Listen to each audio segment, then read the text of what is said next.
l'opposition Parole Camizlou a été retrouvé mort après un enlèvement attribué à des individus non identifiés. Selon plusieurs sources, il aurait été enlevé près de l'Université pédagogique nationale, UPN, avant que son corps ne soit découvert abandonné dans un endroit isolé. La famille est plongée dans une panique totale et réclame justice. L'annonce de sa mort a provoqué une vive indignation à travers le pays. De nombreux Congolais accusent le pouvoir en place, bien qu'aucune version officielle n'ait encore été rendue publique. Journalistes, acteurs politiques et organisations de la société civile exigent une enquête indépendante et transparente, dénonçant une grave atteinte à la liberté de la presse. Le climat reste tendu à Kinshasa, dans l'attente de la réaction officielle des autorités. Le journaliste et communicateur de l'opposition Parole Camizlou a été retrouvé mort après un enlèvement attribué à des individus non identifiés. Selon plusieurs sources, il aurait été enlevé près de l'Université pédagogique nationale, UPN, avant que son corps ne soit découvert abandonné dans un endroit isolé. La famille est plongée dans une panique totale et réclame justice. L'annonce de sa mort a provoqué une vive indignation à travers le pays. De nombreux Congolais accusent le pouvoir en place, bien qu'aucune version officielle n'ait encore été rendue publique. Journalistes, acteurs politiques et organisations de la société civile exigent une enquête indépendante et transparente, dénonçant une grave atteinte à la liberté de la presse.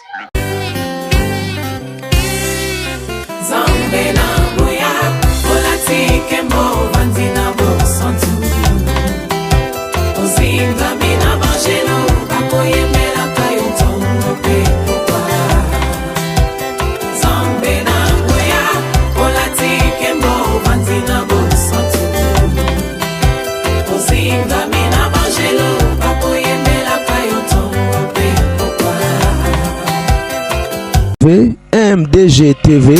une chaîne ointe pour la cause de Christ. Mafuta ya sika, mafuta ya sika, mafuta ya sika.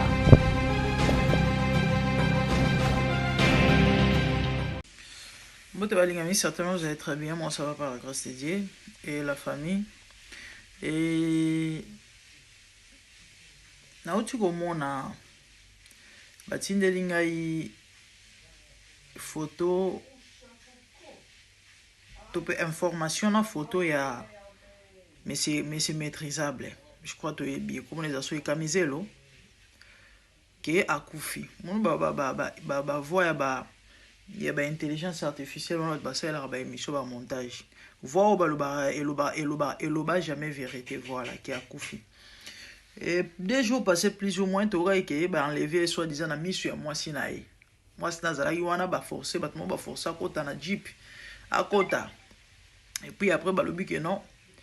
ezali pouvoir en place bat basali bongo. Na yeka na loba na ba opposant nzale to si to yeba ba jina bino salité zanga tina ezanga mutuna makolo. Et na loba na moi ça mais c'est maîtrisable boye. Et tato zaiba na mike ezali so ozo sala ozo s'amuser na bêtise quoi, ozo bêtise pour ozo seka bazo pexo mikolo ba pexo zo kate ba lobara esengo suka na mawa ba pexo zo kate etala esengo suka na mawa suka na ngwe sengo na pe suka na mawa boko ba betio mama omoni ba blague osala wana na bato batindio esengo no esuka na mawa omoni kande ba komo panza songe mbali no kufi ba obomelo mobali ka bato bosel na bango je ba obomelo mobali. Et puis après on s'est retrouvé perdu au fait ozo comprendre soute mutu oninga na yo na blague ezanga tina parce que ozoaka jamais courage ya ko dénoncer to ko lobake non ezala cop mo boye ba ebisaki yo bosala pour ba opeso mbongo ba simisaki yo déjà so moi 100 000 francs et puis ba ebisaki yo que no ba obakisa yo so combien de millions. Bon moi ba j'ai zo ba na salité ba opposant nzala to bien on a lobby yango mais c'est maîtrisable. Et là on y oyo ya malonga sala ou encore en quoi a inquiéter à pouvoir en place pour ba ngeno enlever na pouvoir en place pour ba bomaye na pouvoir en place. Moi ça rend parce que personnellement na évité ba émission na on na landa et là kanga na ebi alobariza la que monsieur tu maîtrisable. Et puis après ba bando c'est un comédien et aya ko sala ba comédie na na plateau. Et puis après ba bando seka so ba suspendara effectivement parce que il abusait. Il abusait. Et yango ba suspendara c'est ça que suspendara pendant 3 mois et là au mois bon parce que banda ko abuser yango ba suspendara donc nenga azana et là au morote oyo et ko inquiéter pouvoir en place pona ba enlever to pe pona ba luka ba bomaye ba akutu ba fingaka ba tu logola ba comment les alaranane moi mbalo mungala aza mungala certainement parce que comment les abangala moi mbalo finga afati comment les alaranane ale boloja batikala ko enlever été batikala ko beta été ye kutu mto fingaka des fois déplacer ba langage a utiliser ba lobaranine ba langage moko si je peux dire écrit allo babilo moko sans qu'on calculer sans qu'on tenir compte sans qu'on réaliser que azo critiquer président de la République critique de boyangote mais na balolenge mo boy oyo batu bakoyi ko tolérer te bako accepter te oyo soki ezalaki Joseph Kabila na pouvoir et que yazalaki opposition akomekate e banana ndenge nini mais lokola Félix aza trop bon lokola Félix aza tolérant plus que la tolérance et lokola Fati atikela mutu nyonso liberté d'expression et batu ba commission libertinage basala o balingi et voilà et les karanango na momeli bangi mususu azalaka député oyo abanda ko finga bato député mama finga bato finga banzoto abasi et autres balega na ba plateau na bango na des fois ba déplacer ba langage o ezali inacceptable parce que mokonzi mboka ba respectera ye aza président de la République peu importe ba faiblesse na ye aza président il faut respect belé mais na mboka Congo ba permettre bato ba opposant na bino ya buzoba ba opposant na bino ya pamba ba opposant na bino oyo bazanga tina et na place ya ko utiliser ba argument bango ba yaka bazo finga bazo déplacer ba langage et bazo ba n'importe quoi et puis bazo betela ba maboko et voilà l'opposition ya Congo ya RDC et eza mamingi eza passé eza vraiment mamingi eza passé kasi bêtise to pe ba jeu o yango ba sala pa mwana mwasi oyo jeune fille abanda ko lobaka to lembi nzala atika to lembi nzala moi na bazo ba ina ko bomba eso ki wapi au pouvoir en place et enlever ba osa neni ba okene wapi ka po ale kana be mission le biketo lembi nzala ata binomo et puis batu bandi ba bêtise aboya de yango monde batu na bino baza ko abrutir peuple congolais bo poza na bino ya maboma ya nzala karate ya buzoba bazanga tina ya mitu esala malamu te o ba ebi même pas opposition eza nini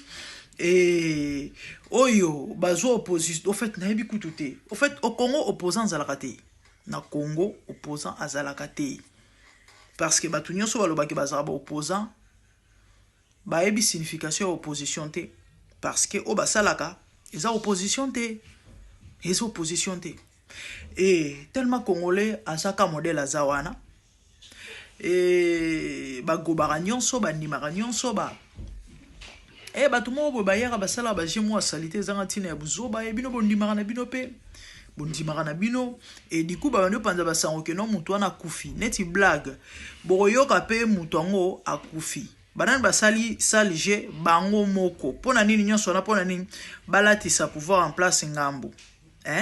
ba memisa bango nkolo yango na lobby bokomela na commentaire mais c'est maîtrisable. En quoi a inquiétara? Quand le barque, mais si vous êtes maîtrisable, quand le barque, mais si vous êtes maîtrisable, il y a un dérangeaka, pouvoir en place, c'est ça. Dès le loba décidé ba enlever peu ba boumae. Honte à vous. Vous faites la honte, bino ba soit disant opposant. Na opposition ya buzoba ya maboma ya nzala ya salité ya bêtise. Moi so banda ko loba to le minzala so gloria singa. Ba kena ko bomba pendant ce qui un mois, so pendant combien de semaines, so combien de mois. O ba enlever mais ba enlever moi na wana po asala kaneti nini po lo ba kaneti nini azala minduki azolinga sala coup d'état asala kanini apezara combien apeza eloko nini po ba enlever tabino bo saka no so bo saba ventire de moi na wana po ya loba na ba émission que non te le minzala po na ba opposant ya nzala opposition ya ngwana et le faire loba que to le minzala et ont dérangé Félix. Les autres Congo, mboka ba comédien,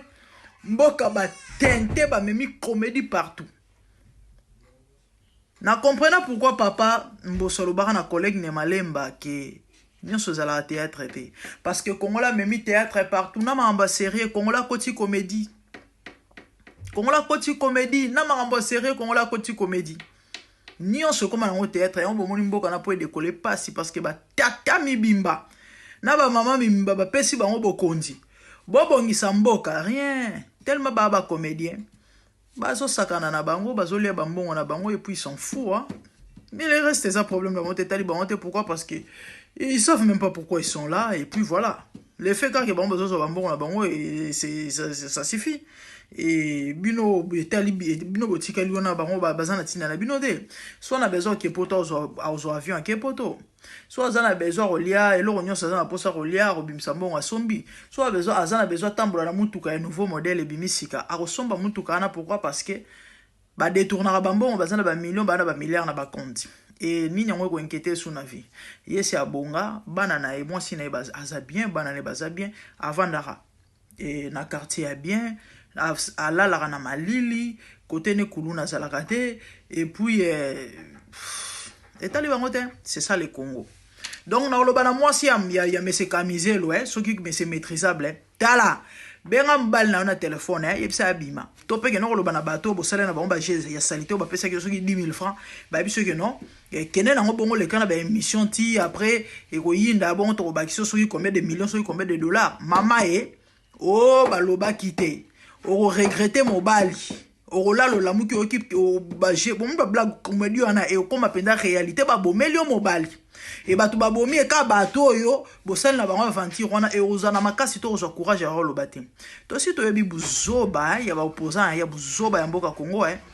franchement bande des aventuriers. L'opposition Parole Kamizlou a été retrouvé mort après un enlèvement attribué à des individus non identifiés. Selon plusieurs sources, il aurait été enlevé près de l'Université pédagogique nationale, UPN, avant que son corps ne soit découvert abandonné dans un endroit isolé. La famille est plongée dans une panique totale et réclame justice. L'annonce de sa mort a provoqué une vive indignation à travers le pays. De nombreux Congolais accusent le pouvoir en place. Bien qu'aucune version officielle n'ait encore été rendue publique, journalistes, acteurs politiques et organisations de la société civile exigent une enquête indépendante et transparente, dénonçant une grave atteinte à la liberté de la presse. Le climat reste tendu à Kinshasa dans l'attente de la réaction officielle des autorités. Le journaliste et communicateur de l'opposition Parole Kamizlou a été retrouvé mort après un enlèvement attribué à des individus non identifiés. Selon plusieurs sources, il aurait été enlevé près de l'Université pédagogique nationale, UPN, avant que son corps ne soit découvert abandonné dans un endroit isolé. La famille est plongée dans une panique totale et réclame justice. L'annonce de sa mort a provoqué une vive indignation à travers le pays. De nombreux Congolais accusent le pouvoir en place. Bien qu'aucune version officielle n'ait encore été rendue publique, journalistes, acteurs politiques et organisations de la société civile exigent une enquête indépendante et transparente, dénonçant une grave atteinte à la liberté de la presse.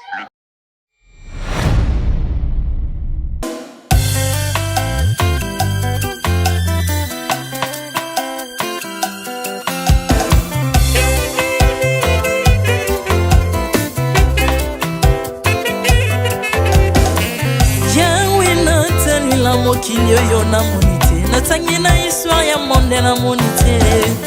naluki nayemba pete toze po passer Seigneur je n'ai pas pris non plus entendu parler oya kokalala yo Yesu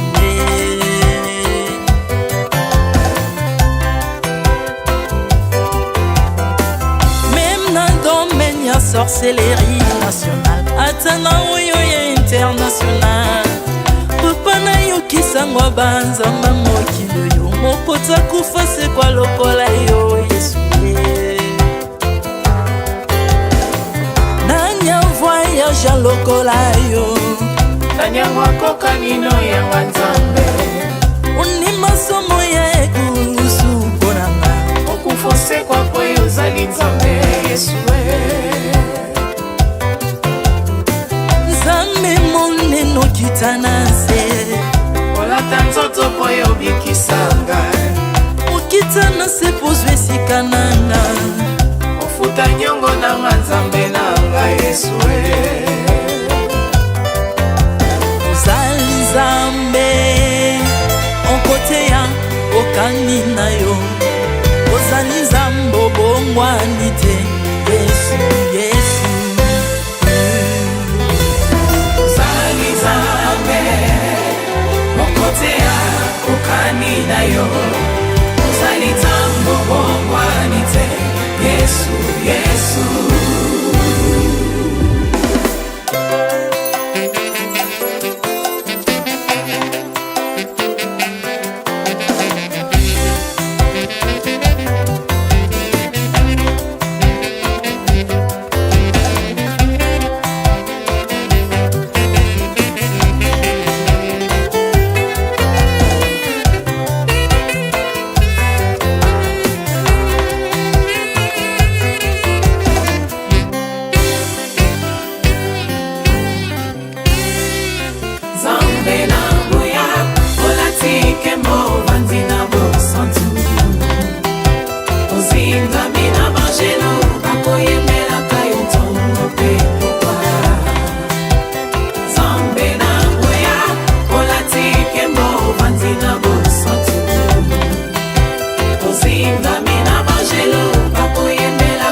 nzambe soki na yo te ikolo evanzelo na yo yawe mabele enyatelo na yo ozali nzambe ozali nzambe ozali nzambe moko te lokola yo nzambe na ngoya olatike mo vanzi na bosantu ozingami na bangelo bakoyemelaka yo ntongo mpe popa Ardemment tu m'as rendu intouchable, ardemment tu m'as rendu invincible. Aliwana yo tokomine la santu, lisekwana yo tokomine balongi.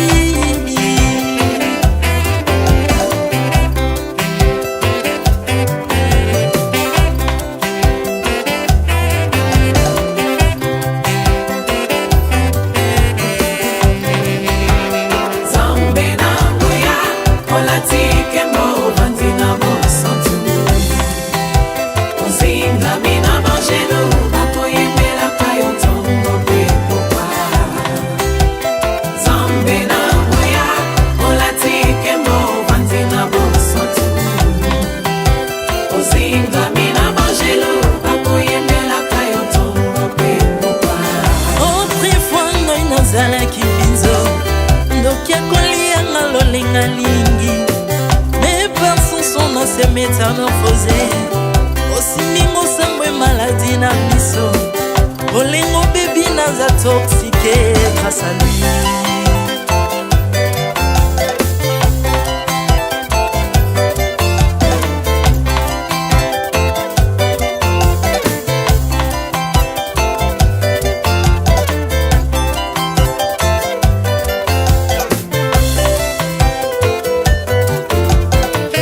Bien-aimé, alléluia. ezali na tata moko azalaki nzambe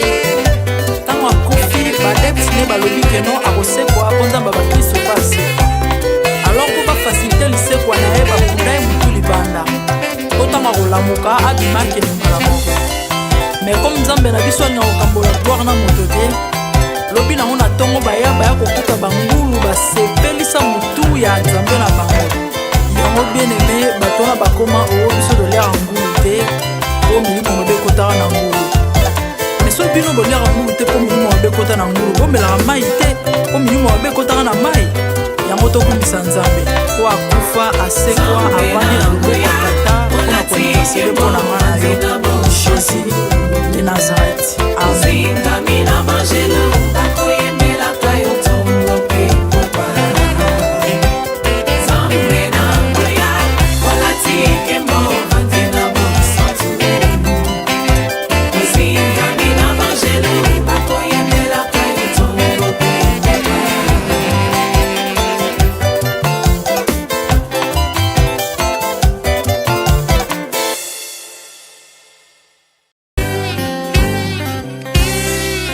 nzambe na ngoya olatike mo vanzi na bosantu ozingami na bangelo bakoyemelaka yo ntongo mpe popa nzambe na ngoya olatike mo vanzi na bosantu ozingami na bangelo bakoyemelaka yo ntongo mpe popa MDG TV, une chaîne ointe pour la cause de Christ. Mafuta ya sika, mafuta ya sika, mafuta ya sika.